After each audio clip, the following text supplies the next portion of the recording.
I lost my father in 2 months pa lang ako. So, wala talaga akong father figure from the very start na mabuhay ako. And also, sa bahay, mostly talaga na mga kasama ko. Ayan, kita nyo naman, si tita, si ate.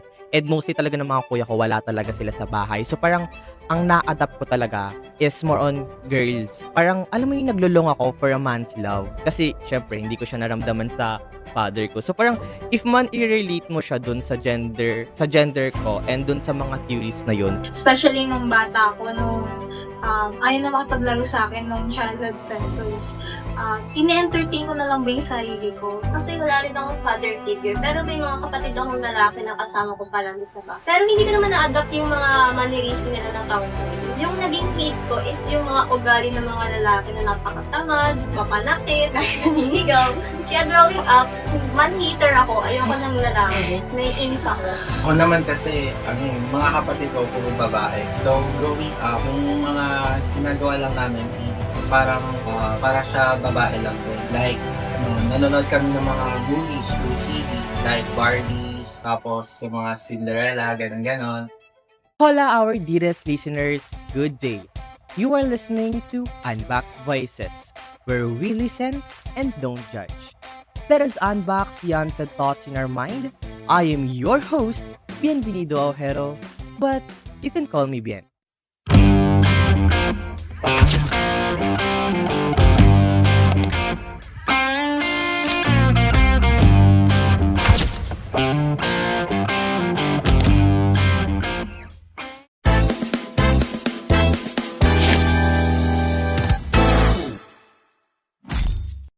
Ayan, so thank you so much guys sa pagpunta here and to support my episode. So, Sean, kamusta ka naman? Magkamustahan muna tayo. Oh, kamusta? Ayun, okay lang. Feeling ko nga nakakalbo na rin ako sa course na pinili ko.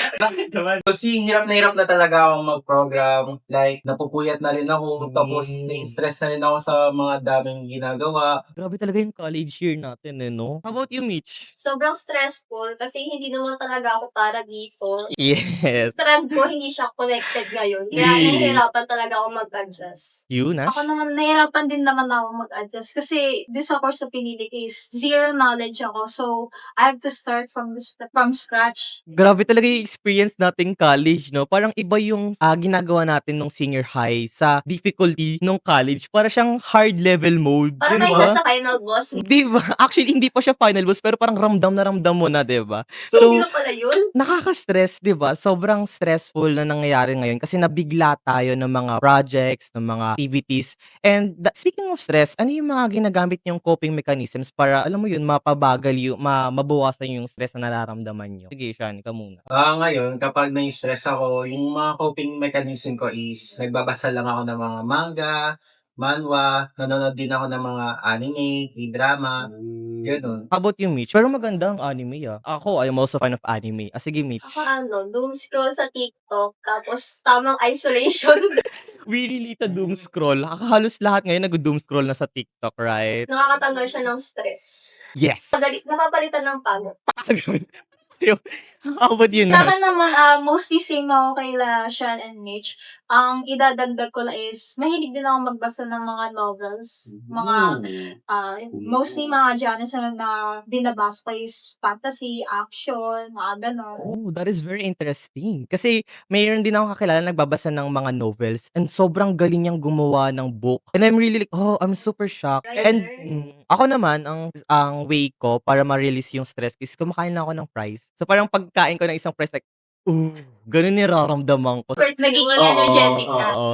Then napansin ko lang din na parang iba-iba pala yung way of coping mechanisms natin sa stress. So, tingin mo ba, ako kasi for me, bakit price yung naging coping mechanism ko? Kasi from before pa lang, way back pa lang, parang mahirap kumuha ng pagkain. So, syempre, we're in a poverty state pa naman. Actually, hanggang ngayon. Pero before talaga, parang ang hirap kumuha ng pagkain, ganyan. So, parang ngayon, kapag binibilang ko na yung sarili ko, especially fries, parang gumagaan yung pakiramdam ko. Parang yun yung way ko to release yung stress. Ikaw, Sean, tingin mo, paano mo na-relate yung bakit naging ganun yung coping mechanism mo? Siguro kasi nung pandemic, umaasa lang tayo sa internet. So, yung stress reliever ko or yung coping mechanism ko, nagiging internet-based na rin. Like, nagbabasa na lang ako sa internet ng mga manga, manhwa, nanonood din ako ng anime, K-drama. Parang kasi siyempre pandemic wala tayong magagawa kundi nasa bahay lang tayo. Anong gagawin natin sa bahay? Eh di siyempre mag-internet-based, di ba? Ako feel ko New ano, age. dahil yun, connected siya sa psychoanalysis theory, where is, yung early childhood experience natin, ayun yung nagiging dahilan kung bakit ganito tayo ngayon. Right, marirelate ako dyan kasi, especially nung bata ako, nung ayaw na makipaglaro sa akin nung childhood vendors. Ine-entertain ko na lang ba yung sarili ko. Tapos nung nabigyan ako ng iPad, ayun, mga pinagagawa ko, nanonood ako sa YouTube ng mga cartoons, anime, basta babasa na ako dun. Tapos ever since then na habang lumalaki ko, yun yung ginagawa ko tuwing nabubulb ako. Alam mo, pansin ko lang, parang ang very interesting kasi yung mga nasabi niyong coping mechanism, very related talaga siya sa experience natin from the past. Parang, alam mo yung sinabi nga ni Mitch, no, that is a very great way to introduce our topic, yung psychoanalysis theory, na parang from our pagkabata pa lang, doon lumalabas yung kung ano yung actions natin ngayon. Kumbaga siya yung nagmo-mold sa atin kung sino tayo ngayon. And wait lang, sino nga ulit yung gumawa ng psychoanalysis theory? Si ata yun, Sigmund Freud? Oh, okay. I know him. Sobrang sikat ni Sigmund Freud, right? Is the father of me? Psychoanalysis. Alright. So, ano ba tong psychoanalysis theory? So, ang pagkakaintindi ko sa psychoanalysis theory, ito yung parabang, yung theory na nagsasabi na yung mga experiences natin nung childhood tayo is unconsciously, is kasi na-store siya sa mind natin. Then, pag lumaki na tayo is, yung na-store na yun sa unconscious natin is nare-reflect niya yun sa kung ano tayo, yung mga mannerisms natin. Actually, may nabasa ako yan, yung conscious, yung pre-conscious, tas unconscious mind. Meron pa yun yung kay Sigmund Freud, yung ID, ego, super ego. Ayan. So, very relate talaga yung ginawang theory ni Sigmund Freud kasi up until now, nare-relate pa din natin yung sarili natin kung paano tayo nahubog from the past. And speaking of that, na-relate ko din sa social learning theory. Familiar ba kayo sa social learning theory? Yes. Ano So, siya? Theory siya ni Albert Bandura. Ang concept ng theory niya is, ang bata daw is, pag nakaka-observe siya ng, say for example, yung bata ka-edad niya, gumawa siya, nagtapon siya sa kahit anong place, tapos pinunish siya ng magulang niya. Hindi niya yung gagawin kasi they looked at the consequences and napunish yung bata. Hindi maganda yung naging resulta nun. Whereas, pag nakita niya na nagkalat yung bata, tapos nagkaroon siya ng reward, yung batang yun, ang magiging isip niya nun is, pag ginawa ko to, si mama o si papa, bibigyan niya ako ng reward. Kasi, in their mind na, ay, tama pala yun. oh, so based sa explanation mo, para siyang nakukuha mo kung ano yung na-observe mo. Meron pa nung meron pang experiment doon, yung which is yung Google experimentation, which is yung adult, nag-collect siya ng mga bata. Ay, collect. Yes. Nilagay siya sa isang secluded area. Tapos, yung adult naman is gumagawa ng aggression sa Google. Tinitignan niya kung gagayahin ba yun ng mga bata. Ganun yung naging niya. Actually, nabasa ko din yan, no? Ang very interesting talaga yung experiment na yan kasi it explores how the children think and how the children observes. So for example, yung explain ko lang, yung doll is parang sinasapak-sapak nung mga matatanda. And napansin nila doon through that experiment na kung ano yung na-observe nung bata na ginawa nung matanda doon sa doll, nagagaya din ng mga bata. So through observation, nakukuha nila kung ano yung ginagawa ng matatanda. Nagigets niyo ba? Yes. Sobrang interesting niya, no? Oh. Sa theory din na to kasi parang ini-imitate din ng mga children yung mga nakikita nila. Yes. Especially yung mga magulang nila, yung mannerism nila or the way they move. So, nade-develop din dito yung gender identity nila.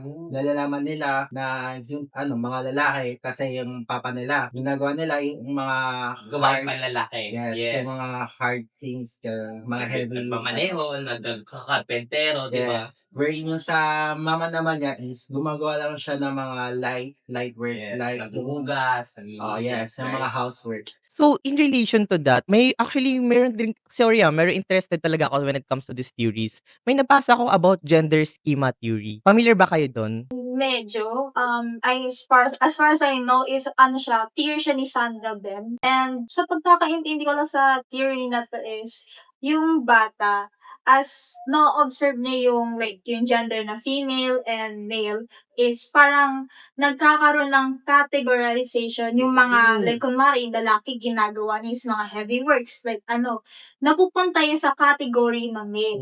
While sa female naman, mga housework, yung pag-aalala sa mga bata, yung ganyan. So, napupunta siya sa category na female. So, pag lumalaki na yung bata and ina-identify na niya yung sarili niya as either male or female, yung kung ano man yung i-identify nila as, kunwari, female, is yung kung ano yung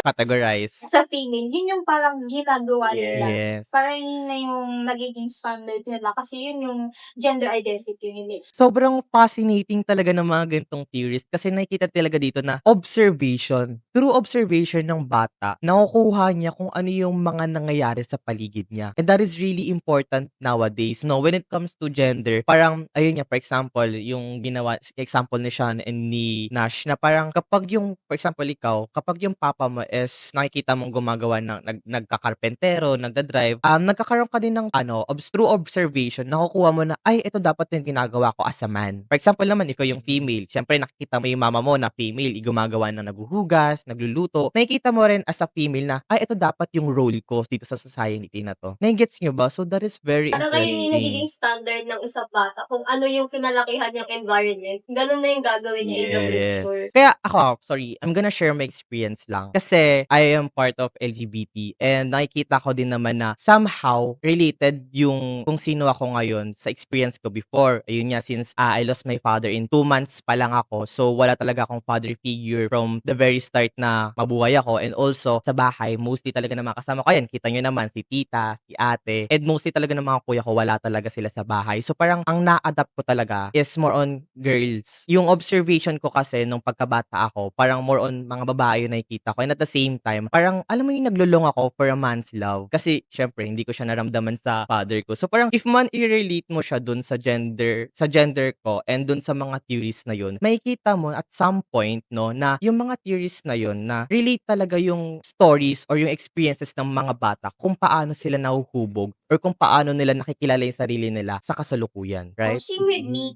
kasi wala rin akong father figure. Pero may mga kapatid akong lalaki na kasama ko pa lang sa ba. Pero hindi ko naman na-adapt yung mga mannerism nila na tomboy. Yung naging hate ko is yung mga ugali ng mga lalaki na napakatamad, mapanakit, lagi naninigaw. Kaya growing up, man-hater ako. Ayoko ng lalaki. Naiinis ako. Ayoko talaga. Siyempre, di ba, kapag ikaw naman sinapak-sapak, magugustuhan mo pa ba yun? Be, parang iba na yun, di ba? Oo. How about you, Nash? So, ako naman is, I'm ROAs, which is aromantic and asexual.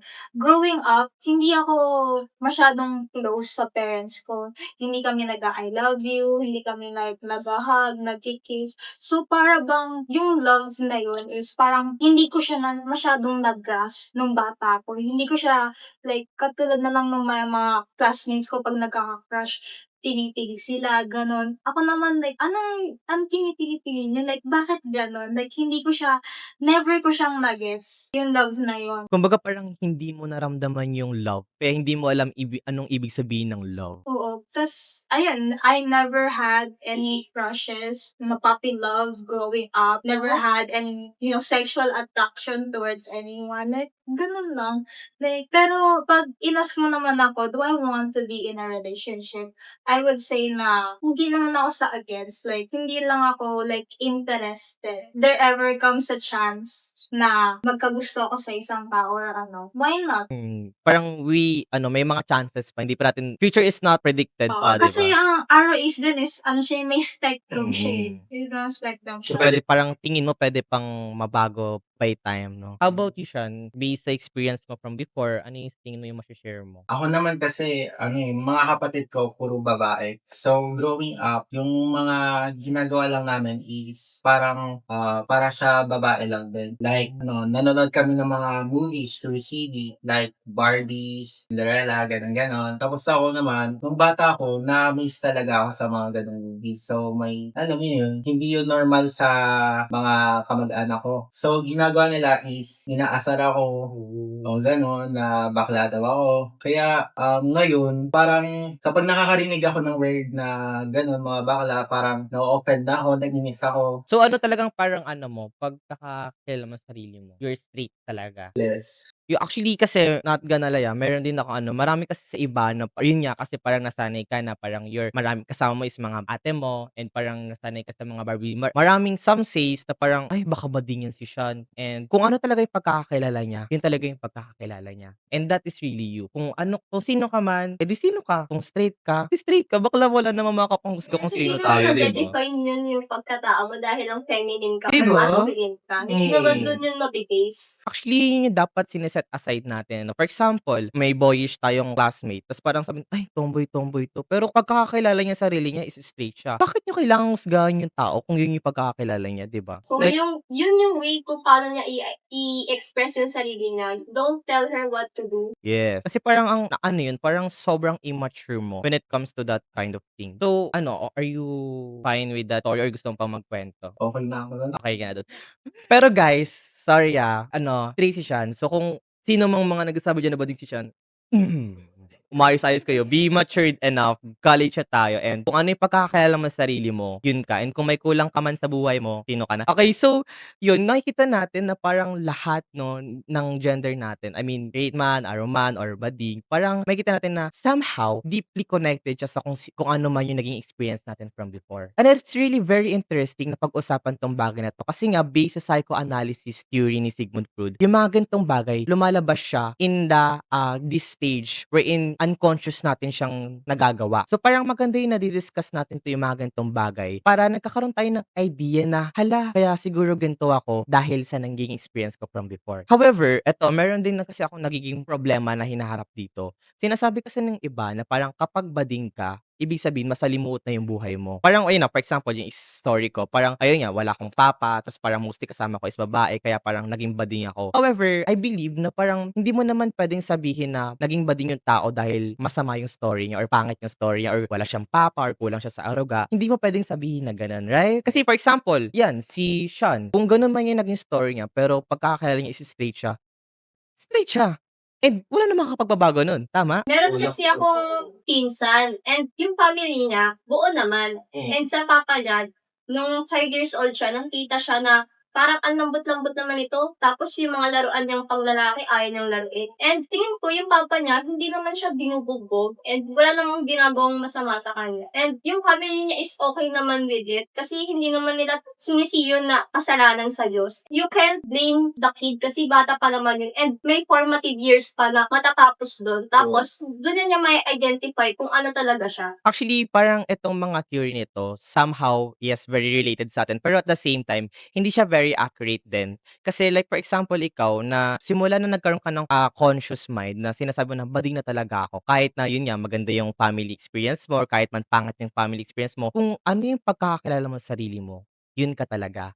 And walang makakapagpabago nun. And so, based talaga sa mga experiences natin from before, sa mga nakwento nyo guys, na nakikita talaga natin na somehow, no, really connected talaga yung early childhood natin sa kung sino tayo ngayon. Kumbaga, as I said, somehow, ito yung nagmo-mold sa mga actions natin ngayon. However, as I said earlier din naman na kung ano yung pagkakakilala mo sa sarili mo, yun ka na. And there will be nothing, walang makakapagpabago nun. Kahit man yung experiences mo from before is ibang-iba sa kung ano yung pagkakakilala mo sa sarili mo ngayon, then that's fine. And there is nothing wrong with it. Okay? Ayan. So, before we end our podcast, no, meron kasi akong na-search here sa Reddit, no. Marami silang tanong about sa gender nila and nagkakaroon sila ng problem about doon nga sa mga experiences nila. So, number 1 question sa Reddit natin, no. So, number 1, if surrounding affects our identity, does it mean na it is them who build us? For me, no. Although tama naman yung mga theory na nabanggit natin kanina, pero based naman sa aking experience na yung mga lumaki nga ako sa mga kapatid kong babae. Yan. Paglaki, nanonood ka na ng mga Barbie. Tapos, inaaya rin nila ako maglaro ng mga pambabae.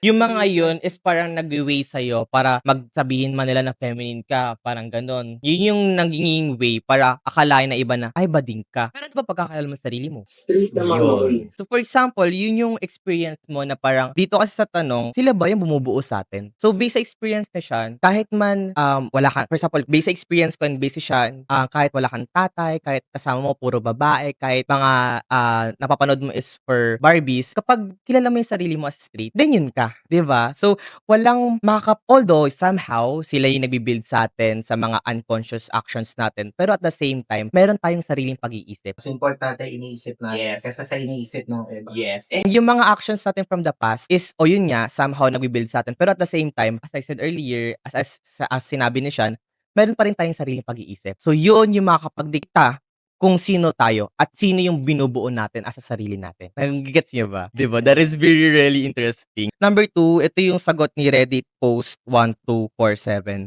So at what age do children usually start recognizing their own gender? From my experience kasi, around 12 years old, dun ko na-identify na nagkaka-crush ako sa babae. So, I think dun ko na naisip na, ay, hindi ko pala gusto yung lalaki. Pero, open pa rin naman ako sa ganun since I'm bisexual naman.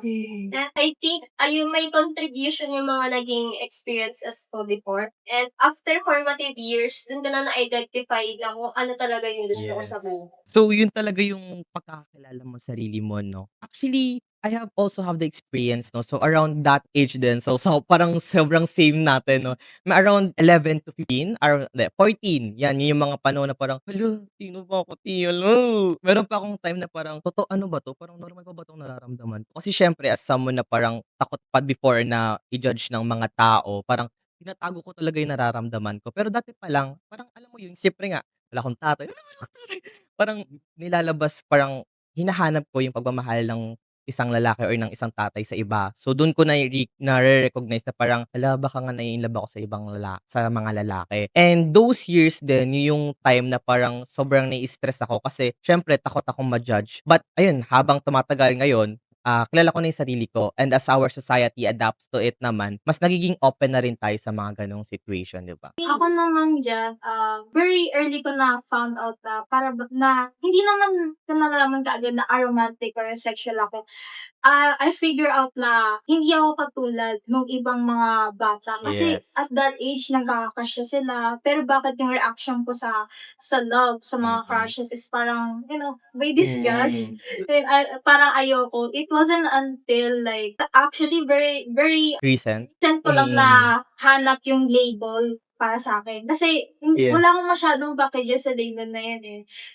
Kasi comfortable naman ako sa sarili ko. Like, kung ano yung gusto ko, yun yung gusto ko. Yes. It's only like, siguro mga 3 years. 3 years, ko nang nalaman na, ay, aromantic pala ako. Asexual pala yung tawag sa ganun. So parang, dati pa talaga, nandun na yung feeling. Pero ngayon mo lang nalaman kung ano ba talaga yung feeling na yun. Yes. So, eto, especially how about you, Shad? Kasi nga, ayun, experience mo from before na inaano ka nga nila. So parang, ngayon, ano yung sa tingin mo yung what age yun na-recognize mo yung ka pa rin talaga? Like, wala sila magagawa. Actually, I have a funny story din kasi. Kasi nung grade 6, may nagustuhan din akong straight na lalaki. Kasi, tinulungan niya akong isa sila. Okay lang naman. Ayun. After din naman nun, nagkagusto rin naman ako sa ilang classmate ko rin na babae. Tapos doon ko rin nalaman na straight pala talaga ako. Yes. Confusion lang pala. Oo, parang gusto ko ng ganong love story, no? Tulungan mo nga ako, natatay ako. Tulungan mo ako natatay, tapos hinawakan niya yung kamay, paabot na alcohol, tapos kamay niya ibinigay niya, tapos pinunas mo yung kamay niya. Sorry. Okay, number 3. So, do toys, clothes, and media actually influence gender identity in young children? I think hindi naman. Kasi growing up, mostly ng mga toys is pang lalaki. And siguro ang may pinakamalaking like impact ngayon is social media. Kasi ang mga bata ngayon tutok na tutok sa gadgets eh. So pag nakakanood sila ng mga movies na like may mga gender stereotypes. Para bang, yun yung like, talagang naiisip talaga nila. Pero for me, toys, parang hindi naman din. Kasi parang entertainment lang yun ng mga bata. Yes. Do toys, clothes, and media actually influence gender identity? Partly yes and partly no.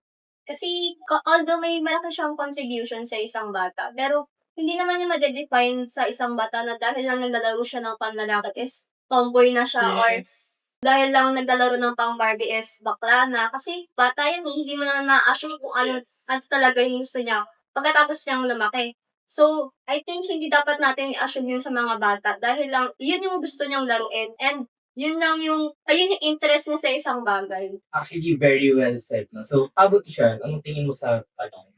I agree with Rich. Based on my observation din kasi, nananormalize na rin yung mga ganong bagay. And welcome na rin siya ng mga parents. So, parang hindi talaga Nakadepende, like 50-50, nakadepende yung gender identity ng isang bata sa kung ano yung ginagawa niya sa toys man, sa media, or like sa kung ano yung sinusuot niya. Actually, this is really satisfying, no? Napansin natin na parang in this generation, mas nagiging open tayo sa mga ganitong bagay. Mas nagiging understanding tayo sa mga ganitong bagay. Kasi nga, tulad nung sa'yo, na parang kasi kasama mo yung mga ate mo, sinasabihan ka na kagad ng bading ng mga matatanda mong kamag-anak, tama? Which is ngayon, we are trying to change that kind of thinking, no? Na parang kapag ginawa mo yan, bading ka na kagad. Which is hindi. Kasi kung ano talaga yung pagkakilala mo sa sarili mo, yun lang ang pagkakilala mo sa sarili mo. And there is really no one can change that besides sa sarili mo. So, in take of all this podcast, no, sa episode natin to, masasabi talaga natin na somehow, no, lahat ng mga actions natin ngayon is deeply rooted dun sa early childhood experiences natin. However, as time goes by, nagkakaroon tayo ng pag-iisip, nagkakaroon tayo ng kaisipan na meron tayong sariling pag-iisip and meron tayong sariling desisyon sa kung ano man tayo at kung sino man tayo. Ano yung take niyo dun sa whole episode na pinag-usapan natin ngayon? For me, it's very informative, especially kung sa mga makakarinig ng podcast natin na hindi dahil sa mga standards na Yes. na for society natin is yun na talaga tayo. And Yes. they can define who we truly are. Yes, very well said. How about you, Sean? Anong thoughts mo? Very informative siya.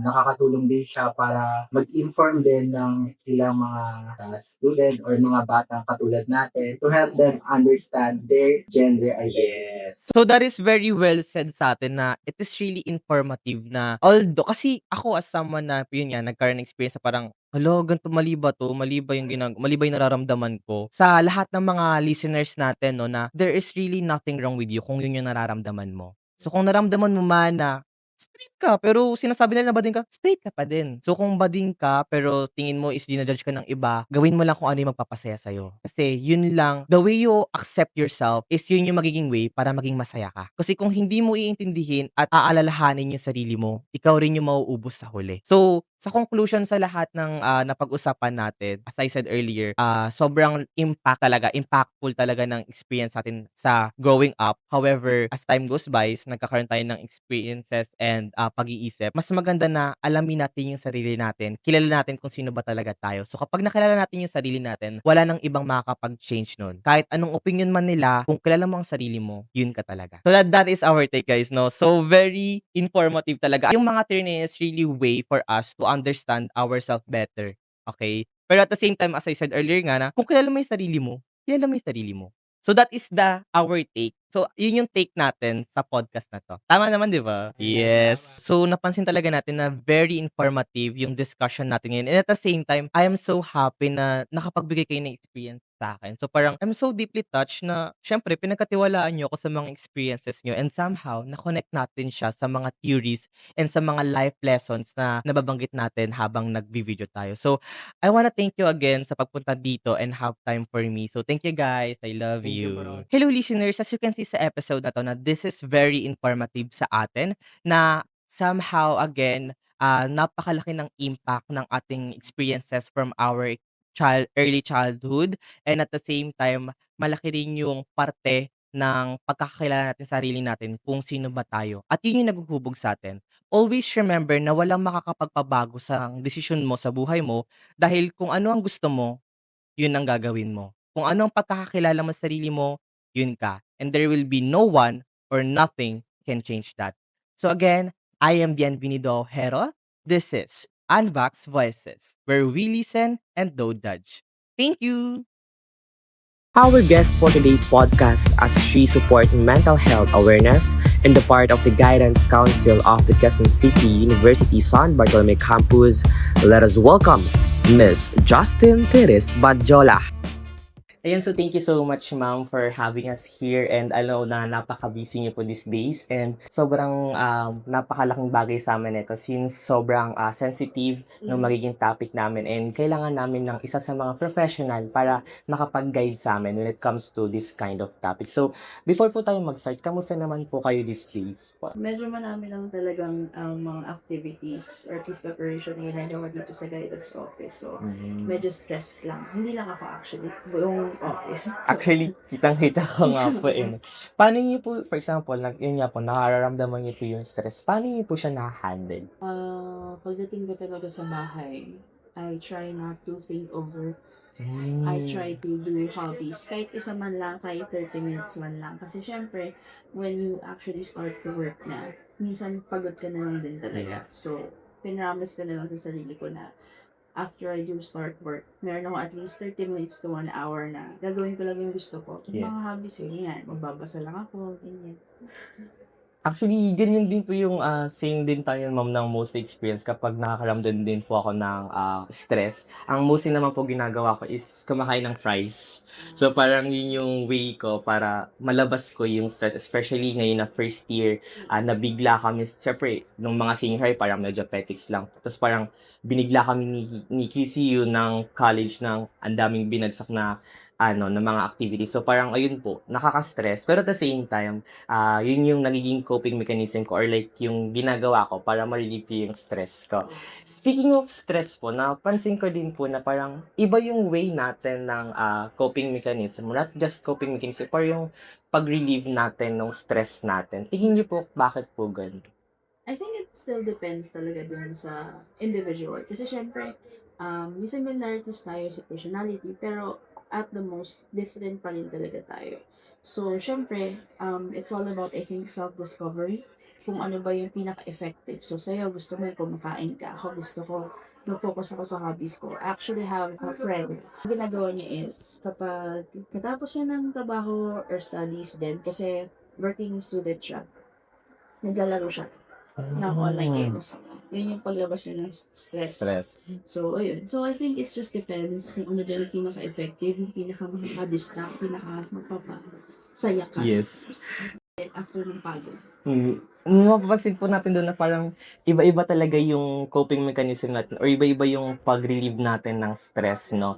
And I feel like, I somehow relate po yung stress ko from the past na na-experience ko from before since parang, before nga po, parang nane-neglect ako when it comes to mga foods. So parang ngayon po, yun na lang yung ginagawa kong way. For example, yun nga, pagkain ng fries. Parang doon mas gumagaan yung pakiramdam ko. Parang napapansin ko po na based on my experience po, may somehow connected yung mga experiences natin from before kung paano tayo mag-isip ngayon and at the same time, paano din tayo mag-act. So, matanong ko naman na po kayo, no? Do you agree po ba sa theory ni Sigmund Freud na ang ating mga actions are based dun sa unconscious mind natin na na-develop from our early childhood state? Partly, yes. Kasi, syempre kasi when it comes to Sigmund Freud, siya talaga yung parang founder when it comes to psychological theory kasi sa kanya nanggaling yung psychoanalysis, siya yung father of psychoanalysis. So, in part, I do agree that there is a portion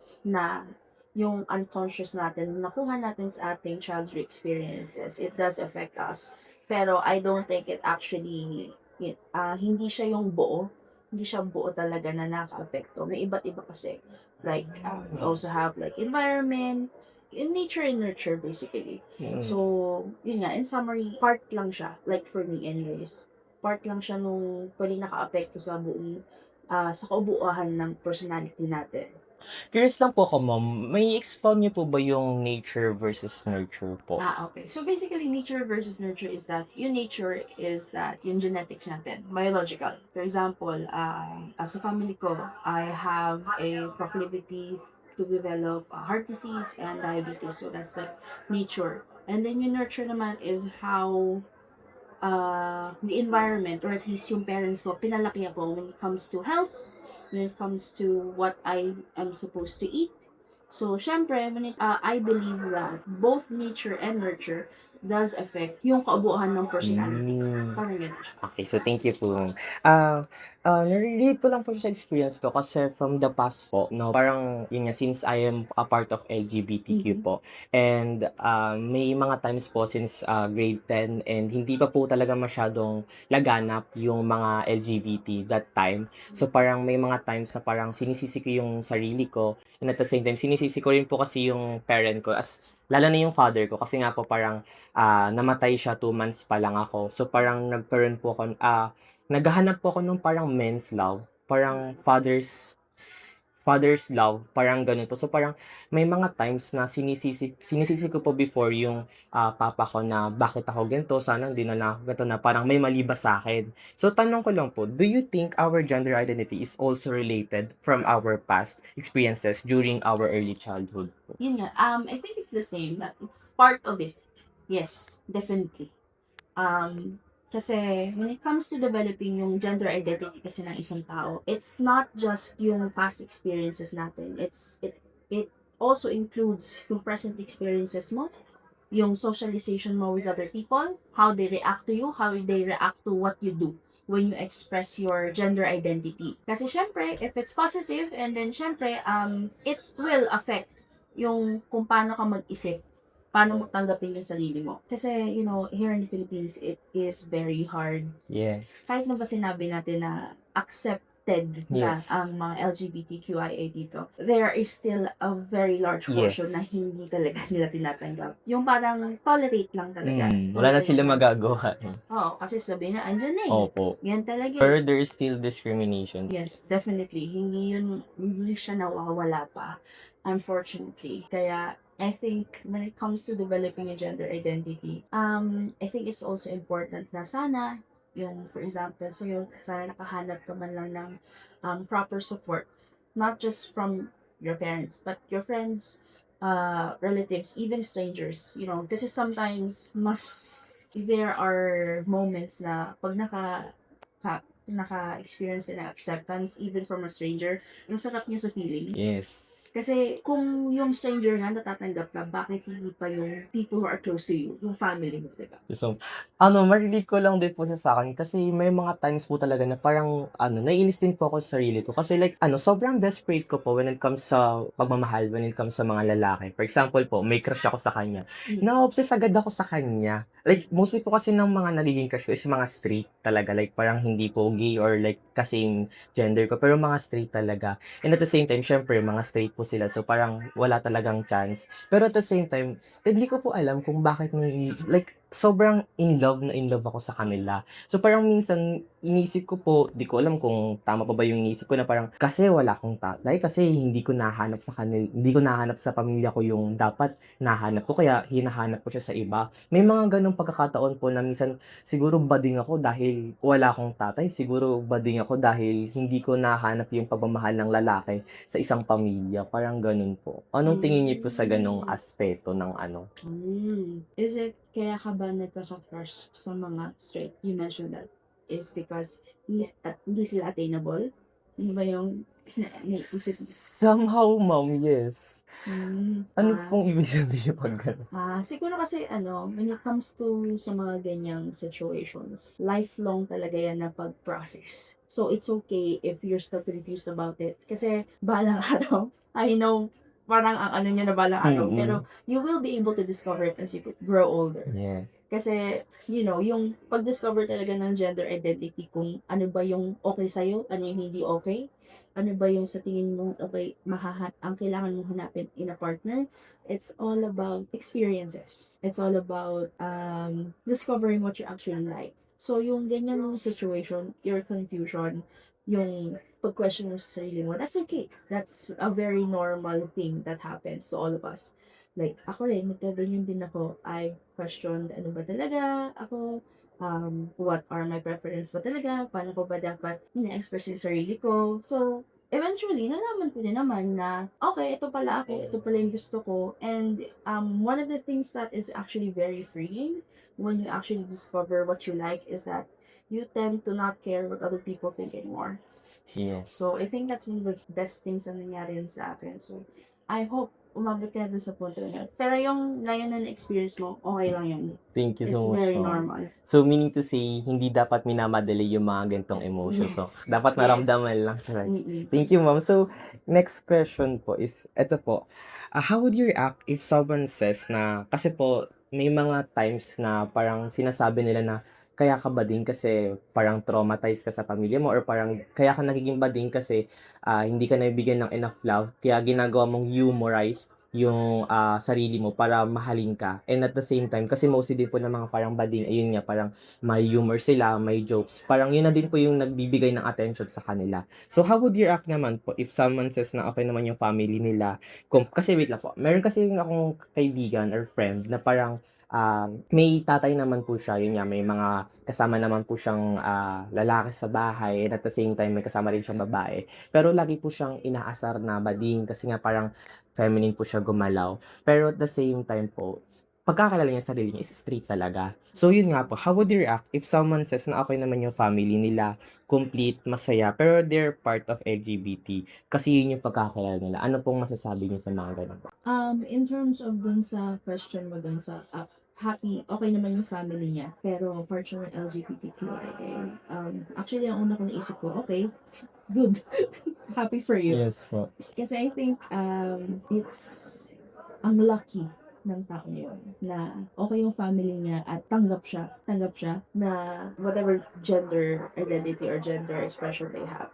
They are very lucky and that's actually dapat normalized. No. Kasi syempre, when it comes to kung anak ka, or actually in any scenario naman, we tend to want acceptance, especially from the people who are closest to us. Yes. Syempre, family. So, I think it's good na kung may mga ganyang mga situations, okay siya.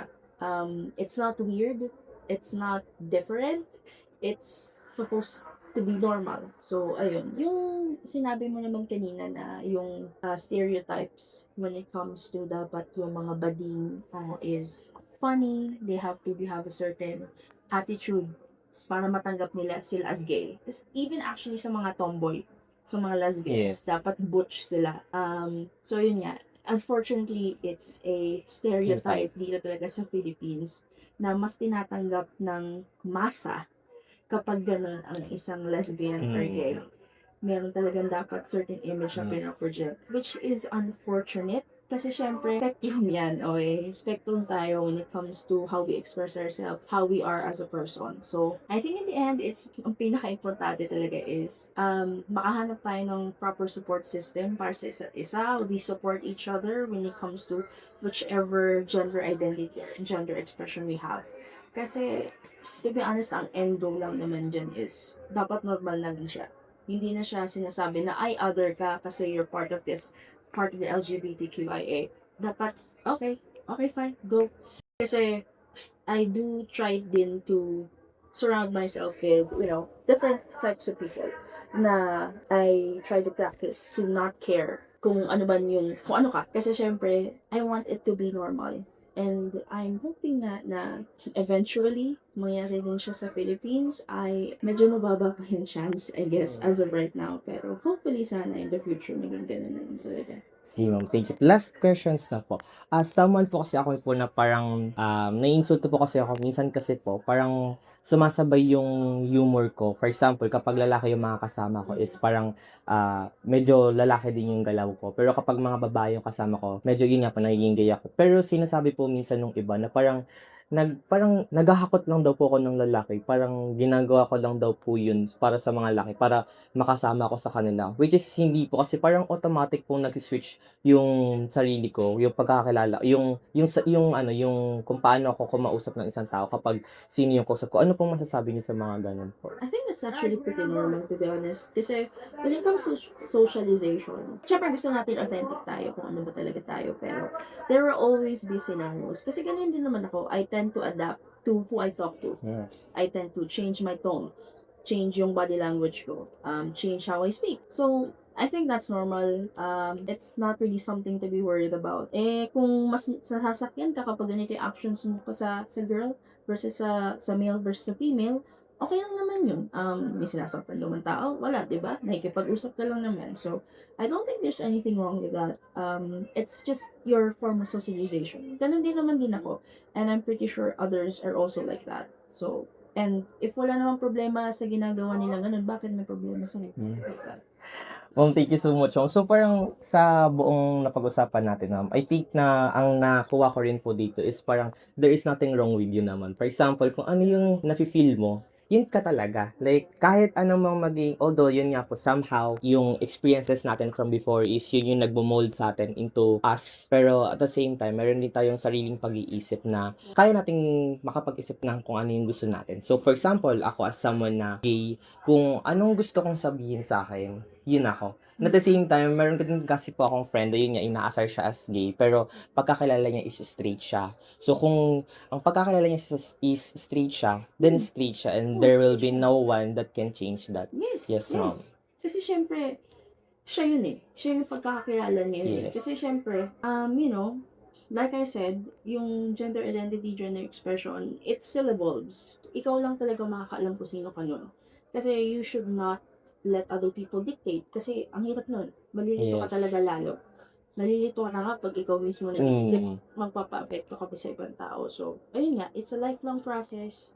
It's a step-by-step thing na you might not actually discover it in your teens, in your 20s, even your 30s. Minsan nga, umaabot pa ng 50s to 60s bago talaga ma-form yung Kilala. sarili nila eh. And that's okay. Kaya, you know, it's all about the journey. Enjoyin na lang. Basta wala ka sinasaktan ng ibang tao, nag-enjoy ka. That's good. Thank you so much, ma'am. Ma'am, thank Malaki you yung po. parte ng Salamat. ating kabataan sa paghubog ng kung sino tayo. Ito ang kadalasang nagdidikta ng ating galaw sa kasalukuyan. Ngunit habang tayo ay nagkakaroon ng kaisipan at mga karanasan sa buhay, nagkakaroon tayo ng sariling pag-iisip. Sa usaping pagkakakilala sa sarili, marahil maraming karanasan ang nangyari bago natin makilala kung sino nga ba talaga tayo. Malaki ang epekto ng childhood experiences sa ating identity o pagkakakilanlan sa sarili. Ngunit, nasa sa atin pa din kung ano ba tayo. Kung straight ka, ay straight ka. Kung bading ka, bading ka. Walang sino man ang pwede magdikta o magbago ng pagkakakilanlan mo kung hindi ikaw lamang. Once again, this is Unboxed Voices, where we listen and don't judge. Let us unbox the unsaid thoughts in our mind. I am your host, Bienvenido Aujero.